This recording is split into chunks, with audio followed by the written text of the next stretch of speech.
Bonjour,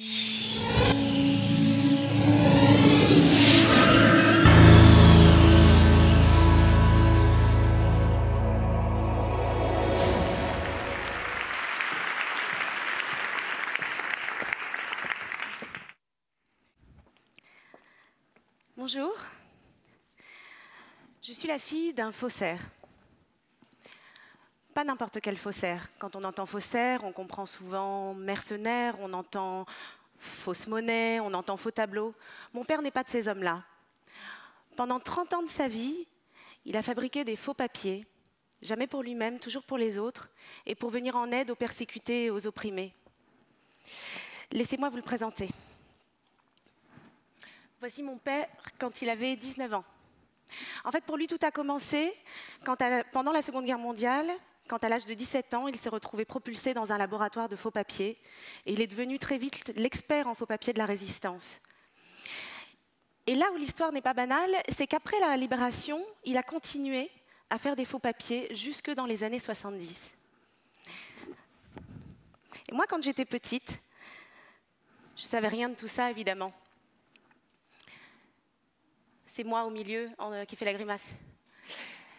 J'ai grandi en banlieue parisienne et voilà, j'étais la cadette d'une famille de 3 enfants et j'avais un papa normal, enfin comme les autres, en dehors du fait qu'il avait 30 ans de plus enfin qu'il avait surtout l'âge d'être mon grand-père. En tout cas, il était photographe, il était éducateur de rue et il nous a toujours appris à obéir strictement aux lois. Et de sa vie d'avant, de quand il était faussaire, évidemment, il n'en parlait jamais. Il y a eu pourtant un épisode que je vais vous raconter qui aurait peut-être pu me mettre la puce à l'oreille. J'étais au collège et j'avais eu une mauvaise note, ce qui arrivait plutôt rarement. En tout cas, j'avais décidé de la cacher à mes parents. Et pour ce faire, je me suis dit que j'allais falsifier leur signature. Je me suis attaquée à la signature de ma mère parce que celle de mon père est absolument infalsifiable.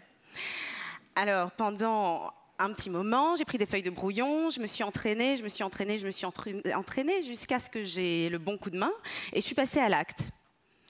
Un peu plus tard, en fouillant dans mon cartable, ma mère est tombée sur la copie et elle a tout de suite vu que la signature était fausse. Je me suis fait engueuler comme jamais, je suis partie me cacher dans ma chambre, me cacher sous la couverture et puis j'attendais que mon père rentre du travail avec, on peut le dire, beaucoup d'appréhension.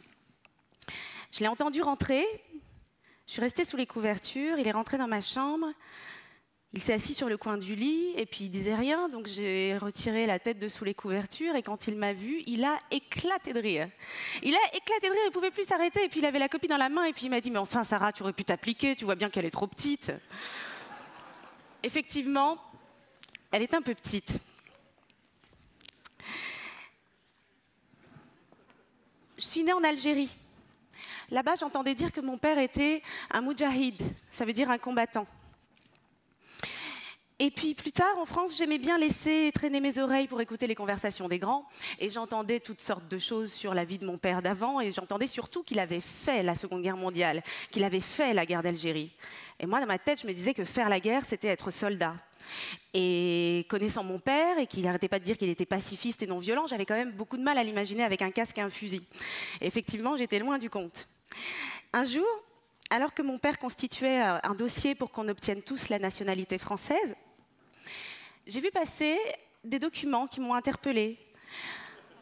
Ça, ce sont des vrais. Ce sont les miens. Je suis née en Argentine. Mais le document que j'ai vu passer, qui allait nous aider à constituer notre dossier, c'était un document qui provenait de l'armée et qui remerciait mon père pour son travail qu'il avait exécuté pour les services secrets. Donc là, tout d'un coup, je me suis dit « Waouh, mon père est un agent secret, ça faisait très James Bond. » Enfin, et j'ai voulu lui poser des questions auxquelles il n'a pas répondu. Et plus tard, je me suis dit quand même qu'un jour, il faudrait que je le questionne. Et puis le temps est passé et je n'ai pas posé de questions. Et j'étais moi-même maman d'un petit garçon quand je me suis dit qu'il était temps, qu'il fallait absolument qu'il nous parle. En fait, je venais d'être maman, lui, il fêtait ses 77 ans, et soudain, j'ai eu très très peur. J'ai eu peur qu'il s'en aille et qu'il emporte avec lui ses silences, qu'il emporte avec lui ses secrets. Et j'ai réussi à le convaincre qu'il était important pour nous, mais peut-être aussi pour les autres, qu'il fasse partager son histoire. Et il s'est décidé à me la raconter, et j'en ai fait un livre, dont je vous lirai tout à l'heure quelques passages. Donc son histoire, mon père est né en Argentine. Il avait des parents d'origine russe. Et toute la famille est venue s'installer en France dans les années 30. Ses parents étaient juifs, donc russes, et surtout très pauvres. Donc à l'âge de 14 ans, mon père devait travailler. Et avec son unique diplôme, le certificat d'études primaires, il s'est trouvé embauché dans une teinturerie. Et c'est là qu'il a découvert quelque chose d'absolument magique pour lui, et quand il en parle, c'est fascinant, c'est la magie de la chimie colorante. À ce moment-là, c'était la guerre, et sa mère a été assassinée quand il avait 15 ans. Et ça a coïncidé avec ce moment où il s'est jeté corps et âme dans la chimie parce que c'était le seul réconfort à sa tristesse. Toute la journée, il posait plein de questions à son patron pour savoir, pour accumuler plus de connaissances. Et la nuit, à l'abri des regards, il mettait en pratique toutes ses expériences. Et il s'est notamment intéressé à la décoloration des encres. Tout ça pour vous dire que si mon père est devenu faussaire, en réalité, c'est presque par hasard. Ils étaient donc juifs et traqués. Finalement, toute sa famille a été arrêtée et transportée au camp de Drancy et ils ont réussi à sortir in extremis grâce à leurs papiers argentins. Seulement, ils étaient dehors, mais toujours en danger, et il y avait toujours le gros tampon juif sur leurs papiers. C'est son père qui a décidé qu'il leur fallait des faux papiers. Et mon père avait été élevé dans un tel respect de la légalité qu'il avait beau être persécuté, des faux papiers, il n'y avait jamais pensé. C'est lui qui s'est rendu au rendez-vous avec l'homme de la résistance. À l'époque, les papiers étaient cartonnés, ils étaient remplis à la main et figurait dessus le métier.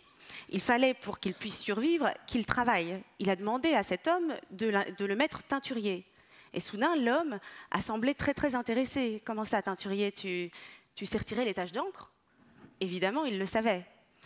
Et soudain, l'homme lui explique que, en fait, toute la résistance a un énorme problème, y compris les experts les plus réputés, n'arrivent pas à effacer une encre dite indélébile, l'encre bleue Waterman. Et mon père répond du tac au tac qu'il sait exactement comment la retirer. Alors évidemment, l'homme, très très impressionné par ce gamin de 17 ans qui lui donne la formule du tac au tac, l'a évidemment recruté. Et en fait, sans le savoir, mon père venait d'inventer quelque chose qu'on trouve aujourd'hui dans les trousses de tous les écoliers. J'ai nommé l'effaceur.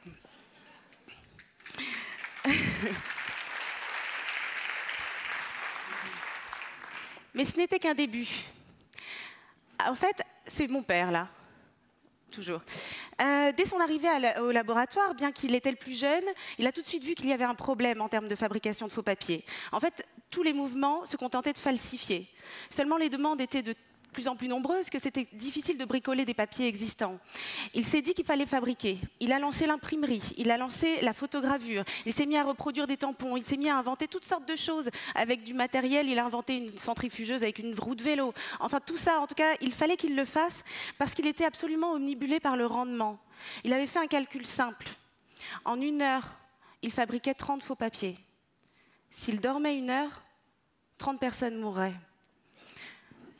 Si bien que ce sentiment de responsabilité de la vie des autres, alors qu'il n'avait que 17 ans, et aussi cette culpabilité d'être un survivant, puisqu'il était sorti du camp quand ses amis étaient restés, il l'a gardé toute sa vie. Et c'est peut-être aussi ce qui explique que pendant 30 ans, il ait continué à faire des faux papiers, et au prix de tous les sacrifices. Je voudrais parler des sacrifices parce que des sacrifices, il y en a eu plusieurs. Il y a eu évidemment des sacrifices financiers. Parce qu'il a toujours refusé d'être payé. Parce qu'être payé, pour lui, ça voulait dire être mercenaire. Parce que s'il acceptait d'être payé, il ne pourrait plus dire oui ou non, selon si la cause lui semblait juste ou pas. Si bien qu'il était photographe le jour, faussaire la nuit pendant 30 ans et fauché tout le temps.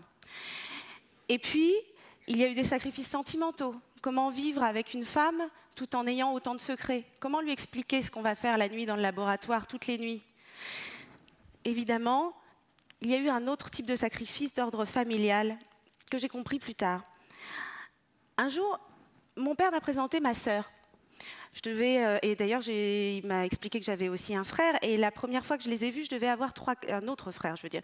La première fois que je les ai vus, je devais avoir 3-4 ans. Et ils en avaient 30 de plus que moi. Aujourd'hui, ils ont la soixantaine, tous les deux. Et pour les besoins d'écriture du livre, j'ai été questionner ma sœur. Et j'ai voulu savoir qui était mon père, qui était le père qu'elle avait connu. Et elle m'a expliqué que ce père-là, qu'elle avait eu, leur disait qu'il viendrait les chercher le dimanche pour les emmener se promener. Et qu'il se faisait tout beau, qu'il l'attendait, qu'il ne venait quasiment jamais. Il disait « je vais vous appeler ». Il n'appelait pas. et puis il ne venait pas, et puis un jour il a carrément disparu. Et puis le temps passait, et ils se sont dit qu'ils les avaient sûrement oubliés dans un premier temps. Et puis comme le temps passait toujours, au bout de presque 2 ans, ils se sont dit, finalement peut-être que notre père est mort. Et en fait j'ai compris que le fait de poser toutes ces questions à mon père remuait tout un passé dont il n'avait peut-être pas envie de parler parce que c'était douloureux. Et pendant que ma demi-sœur et mon demi-frère se croyaient abandonnés, voire orphelins, mon père faisait des faux papiers. Et s'il ne leur disait pas, c'était pour les protéger, bien sûr. Après la libération, il a fait des faux papiers pour permettre aux rescapés des camps d'émigrer vers la Palestine avant la création d'Israël. Et puis, parce qu'il était anticolonialiste convaincu, il a fait des faux papiers pour les Algériens pendant la guerre d'Algérie. Et puis, après la guerre d'Algérie, au sein des mouvements de résistance internationaux, son nom a circulé. Et le monde entier est venu frapper à sa porte. En Afrique, il y avait des pays qui luttaient pour leur indépendance. La Guinée-Bissau, l'Angola.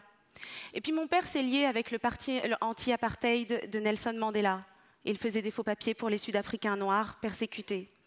Il y avait aussi l'Amérique latine. Mon père est venu en aide aux résistants aux dictatures de l'île Saint-Domingue, d'Haïti. Et puis c'était autour du Brésil, de l'Argentine, du Venezuela, du Salvador, du Nicaragua, la Colombie, le Pérou, l'Uruguay, le Chili et le Mexique. Et puis c'était aussi la guerre du Vietnam. Mon père a fait des faux papiers pour les déserteurs américains qui ne souhaitaient pas porter les armes contre les Vietnamiens. Et puis l'Europe n'était pas épargnée. Mon père faisait les faux papiers pour les dissidents de Franco en Espagne, aussi contre Salazar au Portugal et aussi contre la dictature des colonels en Grèce. Et même en France, alors une seule fois, ça s'est passé en mai 68. Mon père regardait avec bienveillance évidemment les manifestations du mois de mai, mais son cœur était ailleurs et son temps aussi, puisqu'il avait plus de 15 pays à servir. Voilà. Une fois pourtant, il a quand même accepté de faire des faux papiers pour quelqu'un que vous allez peut-être reconnaître. Il était beaucoup plus jeune à l'époque et mon père a accepté de faire des faux papiers pour lui permettre de revenir prendre la parole à un meeting. Et il m'a dit que ces faux papiers-là étaient les faux papiers les plus médiatiques et les moins utiles qu'il ait eu à faire de toute sa vie. Mais que s'il a accepté de le faire, bien que la vie de Daniel Cohn-Bendit n'était pas en danger, c'était parce que c'était quand même une belle occasion de faire un pied de nez aux autorités et de leur montrer qu'il n'y a rien de plus poreux qu'une frontière et que les idées, elles, n'en ont pas. Toute mon enfance, pendant que les autres papas racontaient des contes de Grimm à mes copines, mon père me racontait des histoires de héros très discrets, avec des utopies inébranlables, et qui arrivaient à accomplir des miracles. Et ces héros n'avaient pas besoin d'une armée derrière eux, d'ailleurs personne ne les aurait suivis, sauf une poignée d'hommes et de femmes de conviction et de courage. Et j'ai compris plus tard qu'en fait c'était sa propre histoire que mon père me racontait pour m'endormir. Je lui ai demandé si, au vu des sacrifices qu'il avait dû faire, il lui était déjà arrivé de regretter. Et il m'a dit que non. Il m'a dit qu'il aurait de toute façon été incapable de regarder ou de subir les injustices sans rien faire. Et qu'il était persuadé et qu'il en reste convaincu qu'un autre monde est possible, un monde où plus personne n'aurait besoin d'un faussaire. Il en rêve encore. Mon père est aujourd'hui dans la salle. Il s'appelle Adolfo Kaminski et je vais lui demander de se lever.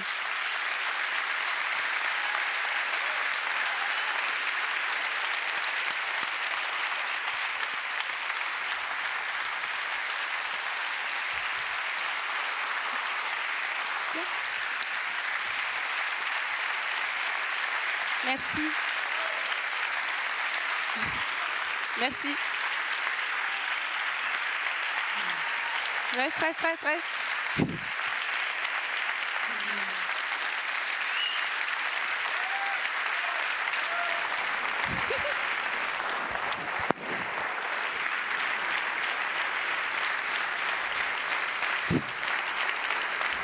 On passe par là. Merci beaucoup.